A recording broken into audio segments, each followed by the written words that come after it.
Hey guys, Brendan Bradford here from Sporting News. I'm joined now by Bowyn Morgan, who's just signed on to fight Tszyu on the 16th of December. Can't wait for this fight.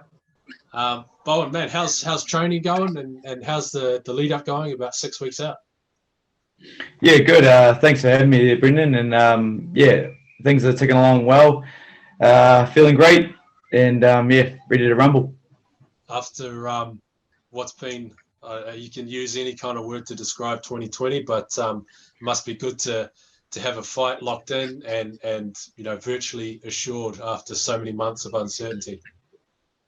Yeah, I mean, we were 2 weeks away from fighting for a title before this COVID happened, and then to have on the back of this year, something as big as this is amazing. So yeah, I'm all for the challenge, and yeah, I can't wait. Awesome, man. And we want to get into a little bit about you and Tim and current things, but I think there was a lot of people, particularly over in Australia, like unless you're a real diehard follower of boxing down here, that when they saw your name pop up, maybe didn't know too much about you. So I thought, we'd sort of talk a little bit about your history and your rise in boxing. Let's go back straight all the way to the start. When did you first lace on a pair of gloves and step into a boxing gym? So that's going right back. I was 15 years old in the amateur scene on the West Coast in Greymouth. That was my first boxing experience. Stayed over there for about 3 years. Received a Youth New Zealand title, and then over I came and started as a senior boxer under Phil Shafford for Riverside, and it's been with Phil ever since. People that don't know, Greymouth is on the west coast of the South Island in New Zealand. It's a pretty remote little, not a huge sort of town. Is that where you grew up? Is that where you're from? That's where I spent my high school years. So my dad is a coal miner. Yeah, so that's West Coast is a mining town. Well, used to be a mining town. And yeah, that's where we came from, and my other family that were in Huntly in the North Island, and yeah, again from mining as well. So my dad's been a miner most of his life, and we sort of just followed around where the work went. So yeah, that's what took me down to the West Coast. I know a bit of Huntly. I'm from Hamilton, so just about 20 minutes from Huntly. I know there's a little bit of a boxing scene there. What's it like down in Greymouth? It's quiet. They're very much hard with their rugby and their rugby league. Yeah, boxing. Yeah, they had another individual over there which was quite good, represented New Zealand at the Commonwealth Games, and then he moved over to Australia.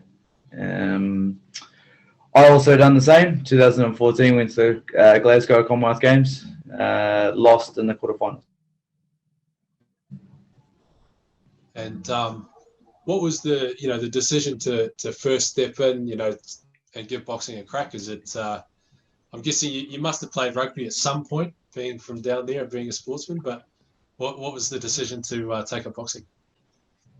Well, my passion was rugby league. I loved it. And then I started having a couple of training sessions with a couple of buddies, and and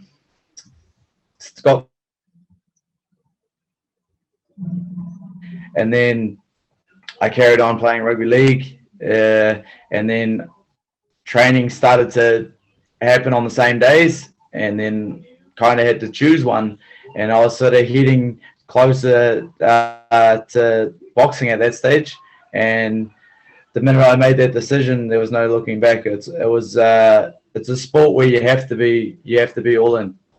Yeah. You can't have things on the outside. You've got to be all in. If you don't, you're going to be found out pretty quick. And from there, what was the progression? You talked a bit about your amateur titles, and then obviously the Commonwealth Games. Was it straight rise towards those things? What was that journey like? So we got a couple of senior titles in New Zealand, and then started representing the country. And then, I wanted to. So I missed out to go to the 2012 Olympics at the Oceania qualifiers. So from there, after that, I wanted to go professional then. My coach sat me down and said, look, wait for the Commonwealth Games and then make that decision. So I said, okay, I'll give you 2 years. And then, we made the Com Games. Lost to the gold medalist, and then, looking back, turned pro straight after. Yeah. What are those conversations like where you're sort of thinking, you've obviously, experienced a pretty low, missing out on the Olympics. And a lot of boxers would say, hey, I'll just go pro. That's the obvious choice. What are those conversations, and what was that decision like to stick around for another 2 years and give the Commonwealth Games a crack? It was easy. It was easy because I knew once I had made my mind up that this is what I wanted. I'm going to give all in for 2 years. Nothing else mattered. It was back into that tunnel vision. Keep pushing myself, keep getting fights, and keep improving. And then going pro after the Com Games. Do you remember obviously you remember your pro debut, but where was it? What was the setting? How many people were there, and who did you fight? So I fought a guy called Martin Mek. He's from the Czech Republic. He was my fight on debut. That was his debut as well. He had just turned pro from the amateur scene, same time as I did. He was from Queenstown. It was at the Hornby Workmen's Club, and there would have been about 500 people there. Yeah, it was a big event. We had a stacked pro undercard. I remember it to this day. It was over in the three rounds. Yeah, how did it go? How did it end? Body shot. And from there, obviously, you fought on some big occasions, some Joseph Parker undercards and Christchurch and Auckland as well. What are some of your fondest memories so far in professional boxing? They've all been very, very good. The Parker cards have definitely given us the level to branch out and give us the exposure that we need. As well as that is just getting more opportunities and getting a bit more international experience as well. So we've had a couple of guys come in from Australia as well, and also in the Philippines. And I saw you training over in Sydney or over in Australia. Was it earlier this year, I think? Yes. So that was for our fight coming up that got pulled just before COVID. Yeah. And talk to me through. I mean, you're 2 weeks away from having a fight for a title, headlining as well, and COVID hits, and there's uncertainty. Then there's lockdowns, and the cards just scrapped completely. I can imagine it'd be just an absolute emotional roller coaster. Yeah, it was out of every fight that I've had. It did take its toll, just because I gave so much to it. I definitely had some time to reflect on that and let that be that, and leave it alone. Not dwell on it for too long. But that was a big one for us. I definitely put in the hard work for that, and not to be able to come out and show that was it was very disappointing. Yeah. And how did you sort of? I mean, what have the last sort of 8-9 months looked like for you? Have you been able to keep training? Have you been able to keep working? What's been going on? Yeah, so that's a really cool thing about this whole COVID is still stayed to the course. We've had. I'm a personal trainer by trade as well, so our company, our business went in and done our stuff online. So that was when we were in lockdown. So that gave me the accountability to stay in shape as well, and still doing the morning runs, and seeing everyone from the gym that's doing the stuff online down there, working with them as well. So we're not afraid to get in the hurt zone with everyone. So yeah, I found that was a great point of accountability to keep training and carrying on. I think that's been one of the sort of upsides, or good consequences of this COVID sort of period, is that people have just been forced to make adjustments and change things up that you just normally wouldn't have done without just this massive disruption. So like you're taking your classes online and everything. Yeah, 100%. And everyone's had a hit from this whole experience. It's what you do from now, or from when it happened. That's gonna see you through. And how did this fight with Tszyu come about? Obviously, he's just over 2 months, or coming up 2 months on from beating Jeff Horn, and a sort of a star-making performance for him in Townsville. How did this bout with him in Sydney come about for you? So Matt Rose got a hold of my coach. They had a few discussions, and then my coach came to me and said, "Look, we've got an opportunity here to fight Tszyu." And I said, "Yeah." I was like, what bigger way to finish the year?" We did have something scheduled for the 21st, but I mean, nowhere near this kind of magnitude. So, yeah, this is massive.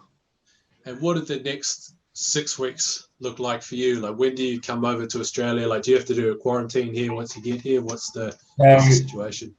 All part of it. They want us there about 5 days before the fight, and that's just to get the media stuff, what they need. It's the big one coming back, so we have to. So that means isolation for Christmas. Yeah, isolation for Christmas, of course. Yeah. Yeah. So that's yeah.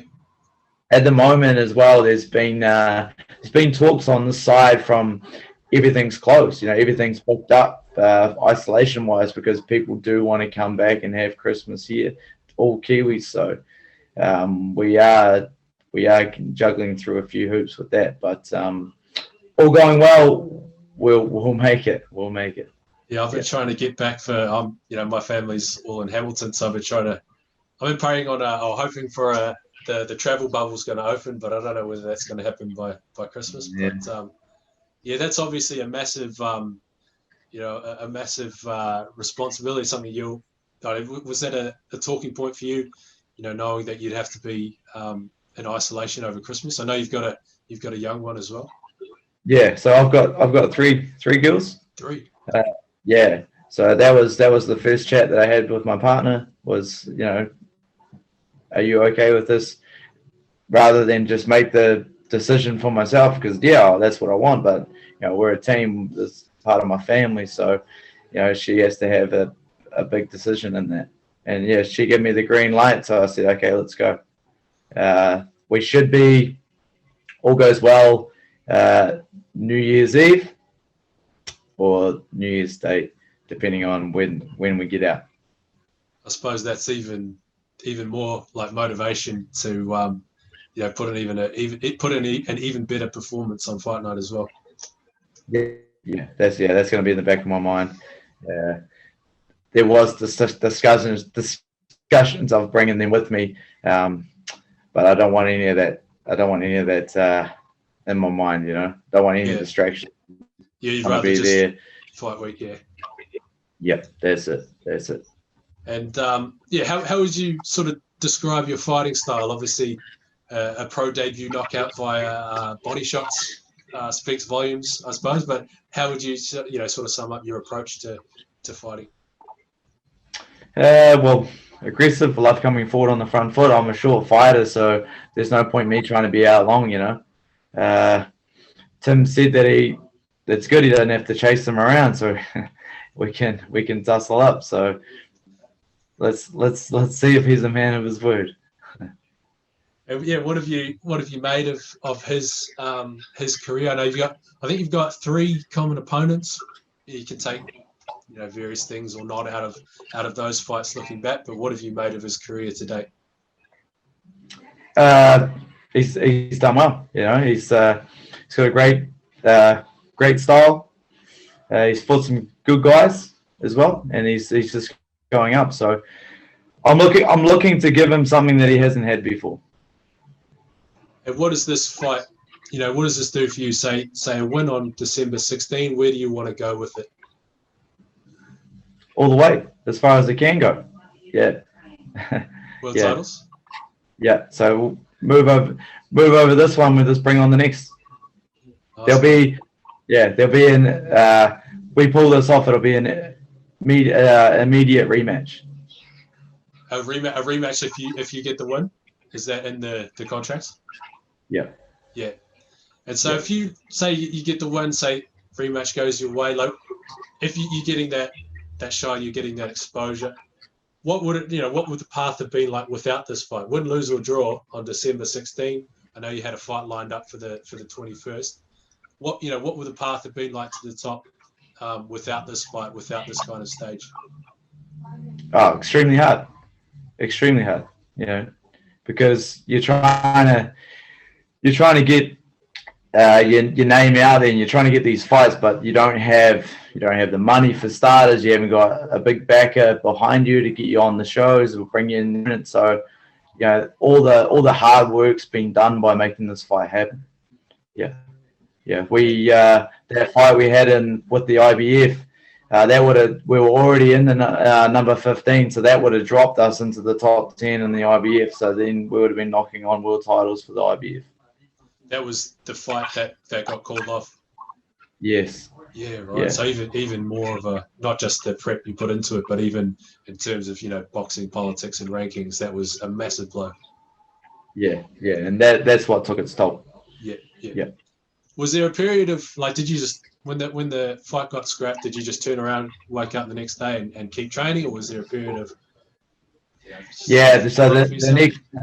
the next day after it got called off, it was a training session in the gym, but I just needed to get some stuff out.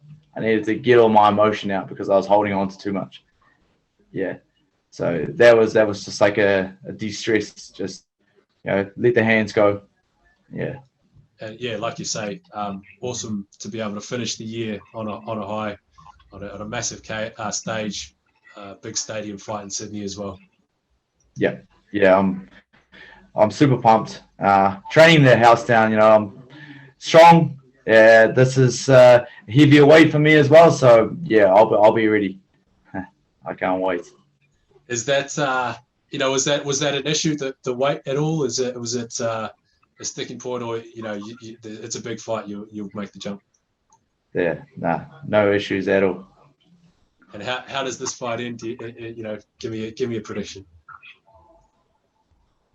I tell you what, it's not going to last. It ain't going to go the distance. I can't give you a round, but it's not going the distance. Awesome. Bowyn Morgan, good to speak to you. Hopefully catch up once you're in Sydney as well. And really looking forward to this fight, mate. Yeah, cheers. Hey, thanks, Brendan. Thanks for having me, man.